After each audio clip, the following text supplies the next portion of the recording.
Les amis, des fois, il y a des statistiques, quand on les regarde, il faut les lire plusieurs fois avant de réaliser. Et une fois que tu réalises, tu restes sans voix. Non, parce que là, je suis resté 5 minutes sur Twitter, je suis tombé sur ça, Transfermarkt en plus de ça, donc c'est pas n'importe quoi. Harry Kane devient le joueur le plus rapide atteignant les 20 contributions de buts sur un début de saison dans le top 5 européen. Jusque-là, tu dis, bon, ça reste quand même exceptionnel, mais tu réalises pas vraiment. Il surpasse le record de Lionel Messi lors de sa saison Ballon d'Or 2011-2012. On parle de cette version Lionel Messi.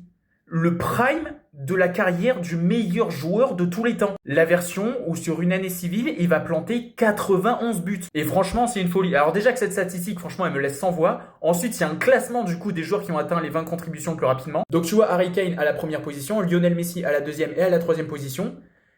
Et ensuite, tu vois Kane avec Tottenham en 2020-2021 et Harry Kane la saison dernière.